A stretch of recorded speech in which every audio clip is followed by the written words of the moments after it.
मुस्लिम और दलित वोट चाहिए तो भगवान राम का अपमान करो, अखिलेश की रणनीति। और लोगों ने कहा बाबा टोटी चोर को सबक सिखाओ। बाबा ने निकाय चुनाव का ऐलान किया तो उधर अखिलेश ने हिंदुओं की मर्यादाओं को तार तार कर दिया। लोगों ने कहा चुनाव में औकात दिखा देंगे।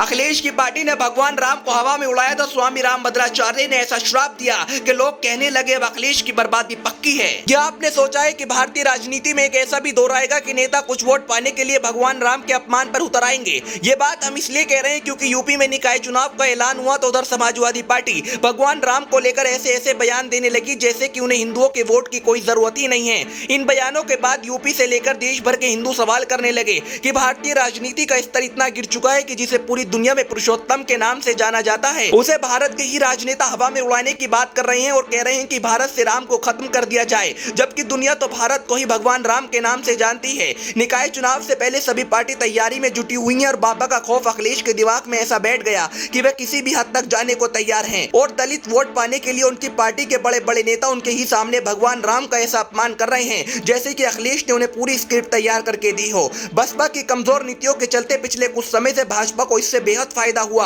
और बाबा ने दलित वोट बैंक पर अपना कब्जा जमाया हुआ है। लेकिन इसके बावजूद अखिलेश को ऐसा लग रहा है कि हम दलितों का वोट बैंक पाकर और मुसलमानों के सहारे निकाय चुनाव में कुछ कमाल कर सकते हैं। लेकिन योगी बाबा के राज में जिस तरह से काम हुए और अपराधियों और माफियाओं पर एक्शन हुआ, उससे एक बात तो साफ है कि भाजपा को यूपी में निकाय चुनाव में बेहद फायदा होगा। लेकिन अखिलेश दलित वोट बैंक में सेंधमारी करने के लिए पहले यूपी के अंदर काशीराम की प्रतिमा का अनावरण करते हैं और फिर बाबा साहब अम्बेडकर के गाँव महू जाने की तैयारी में जुट गए। उत्तर प्रदेश में योगी आदित्यनाथ की बढ़ती साख के बाद अखिलेश यादव को इस बात का एहसास हो गया कि हिंदुत्व और भगवान राम की विचारधारा वाले लोग उन्हें बिल्कुल नकार चुके हैं। इसलिए अखिलेश राम विरोधी रणनीति पर काम करने को तैयार हुए और रायबरेली में जिस तरह से स्वामी प्रसाद मौर्य ने भगवान राम के खिलाफ नारा लगाकर करोड़ों भारतीयों का खून खौला दिया था और कहा कि जब मिले मुलायम काशी राम तो हवा में उड़ गए जय श्री राम। ये घिनौना बयान अखिलेश की राजनीति के गिरे हुए स्तर को दिखाता है और उनकी पार्टी में किस तरह हिंदुत्व विरोधी अभियान चलाया जा रहा है इसका भी पर्दाफाश करता है। लेकिन स्वामी रामभद्राचार्य ने अखिलेश और उनकी पार्टी के नेताओं के मुंह पर ऐसा तमाचा मारा जिसे सुनकर अखिलेश की जबान पर ताला लटक गया।